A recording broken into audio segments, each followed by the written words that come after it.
बुधवार व्रत कथा। आइए सुनाते हैं बुधवार की व्रत कथा। एक समय किसी नगर में एक बहुत ही धनवान साहूकार रहता था। साहूकार का विवाह नगर की सुंदर और गुणवंती लड़की से हुआ था। एक बार वह अपनी पत्नी को लेकर बुधवार के दिन ससुराल गया और पत्नी के माता पिता से विदा करने के लिए कहा। माता पिता बोले, आज बुधवार है, बुधवार को किसी भी शुभ कार्य के लिए यात्रा नहीं करते। लेकिन वह नहीं माना और उसने बहन की बातों को ना मानने की बात कही।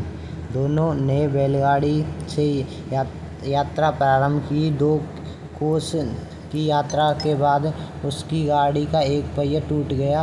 वहाँ से दोनों ने पैदल ही यात्रा शुरू की। रास्ते में पत्नी को प्यास लगी तो साहूकार उसे एक पेड़ के नीचे बैठाकर जल लेने के लिए चला गया। थोड़ी देर बाद जब वो कहीं से जल लेकर वापस आया तो वह बुरी तरह से हैरान हो गया, क्योंकि उसकी पत्नी के पास उसकी ही शक्ल सूरत का एक दूसरा व्यक्ति बैठा था।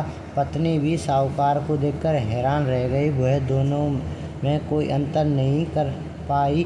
साहूकार ने उस व्यक्ति से पूछा, तुम हो और मेरी पत्नी के पास क्यों बैठे हो? साहूकार की बात सुनकर उस व्यक्ति ने कहा, अरे भाई, ये मेरी पत्नी है।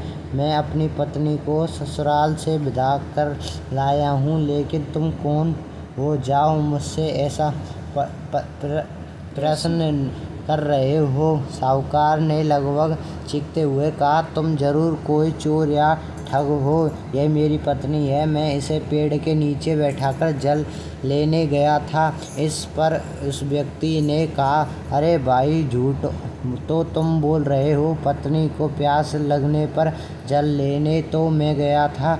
मैं तो जल लाकर अपनी पत्नी को पिला भी दिया है। अब तुम चुपचाप यहाँ से चलते बनो, नहीं तो किसी सिपाही को बुलाकर तुम्हें पकड़वा दूंगा।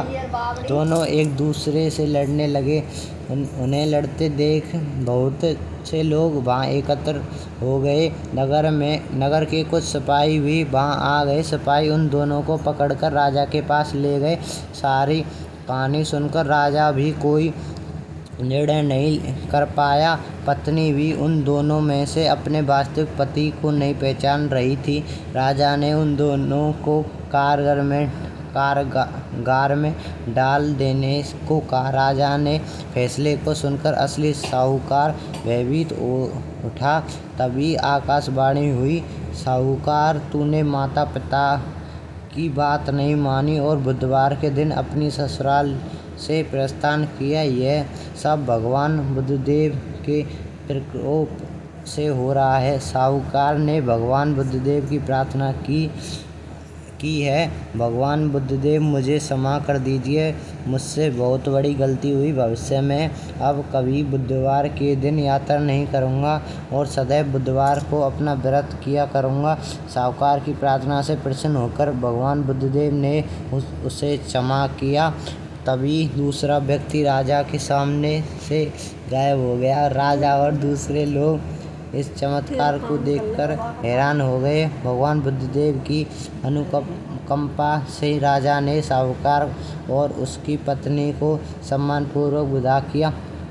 कुछ दूर चलने पर रास्ते में उन्हें बैलगाड़ी मिल गई। बैलगाड़ी का टूटा हुआ पहिया भी जुड़ा हुआ था। दोनों उसमें बैठकर नगर की ओर चल दिए। साहूकार और उसकी पत्नी दोनों बुधवार का व्रत करते हुए आनंदपूर्वक जीवन यापन करने लगे। भगवान बुद्धदेव की अनुकंपा से उनके घर में धन संपत्ति की वर्षा होने लगी। जब ही उनके जीवन में खुशियाँ ही खुशियाँ भर गईं। बुधवार का व्रत करने से स्त्री पुरुष के जीवन में सभी मंगल कामनाएं पूरी होती हैं। जय हो बुद्धदेव भगवान।